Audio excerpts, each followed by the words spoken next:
Hello Gemini, Sun, Moon, Rising, and Venus signs. Kamusta kayo? Sana po'y nasa mabuti kayong kalagayan. Welcome back po sa Star Tarot. Kung bago kayo rito, welcome din kayo. Thank you for your support. I truly appreciate it. God bless you all, Gemini. Maraming salamat sa inyong mga likes and subscribes. Pati na rin sa mga komento po ninyo. Maraming salamat. Paunang message ninyo to of Swords. Ayan. So Gemini, you are torn between choices. Okay? You're torn between choices. At saka nahihirapan kayong mamili sa ngayon. Kaya, yung parang pinipiringan ninyo yung mata. You know, kasi ano kayo ngayon eh, parang gusto ninyong maghintay pa ng more time para maging ready kayo, or maybe hindi kayo makapag-decision sa ngayon because you are waiting for more details, for more information, maybe ganun ang sitwasyon. No? Kaya ayaw nyo pa muna itong pagdesisyonan dahil nahihirapan nga kayo. So maybe you're still doing research, maaaring nagtatanong-tanong pa kayo, maybe maghihingi pa kayo ng advice from other people. Second message ninyo is 8 of Wands. This is a fast-moving energy.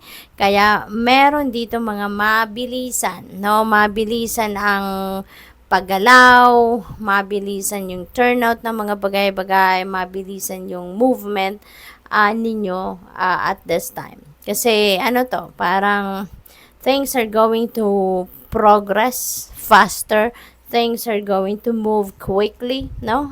Gemini, kaya maganda to. What else? We have judgment energy. Ayan. So, dito naman, merong importanteng desisyon, ano, na gagawin kayo. Merong importanteng tawag dito, decision making talaga kayo na kinakaharap dito, and maaring ito yon, no? Pwede rin naman na hindi ito same situation. Kasi feeling ko, ang decision na to, related ito sa iyong nakaraan. Related ito sa inyong past, no? At maaaring ang pagdedesisyon na ninyo dito, if you are going to address whatever it is na sitwasyon ninyo sa ngayon or not, no?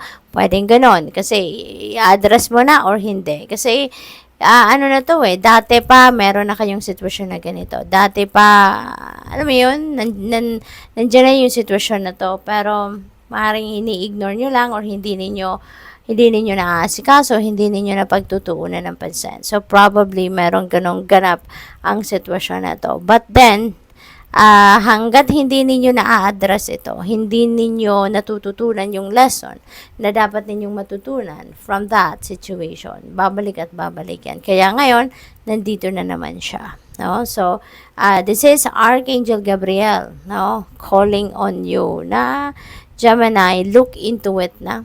Now, look into it na sa ngayon. Tignan mo na kung ano ang nangyayari. Okay? At isolve na, i-address na. So, we have 4 of Wands. Celebratory energy ito. So, it's time for you to celebrate, to have fun, to enjoy. Okay? So, maybe then, this is an energy of, or maybe then, this is a situation wherein baka merong mga okasyon, celebration, mga tulad na naman ng kasalan, mga party, graduation party, it's graduation season, so maybe may mga graduation party happening, or pwede rin na merong mga reunion, no, family reunion, or reunion na magkakaibigan, so maaaring may ganon, no? So, what else? We have 4 of Pentacles, ayan, so this is, ang iba sa inyo siguro dito, Gemini, ay you are saving a lot of money, no? Siguro sa ngayon, majority of your income na pupunta sa savings kasi maybe nagsisave kayo for retirement, or baka nagsisave kayo for big purchase. So, maaring merong ganong ganap, no? Possible din na merong mga financial successes na makakamit kayo, no, sa ngayon. Maaring merong mga paparating na bonus, or baka kung ano mang biyaya, no, na paparating sa inyo sa ngayon, pangkaperahan. And this is also a reminder for you, no, to manage your money wisely. Okay, Gemini, make sure na pinapaandar ninyo, pinapairal ninyo yung strict na financial discipline, no?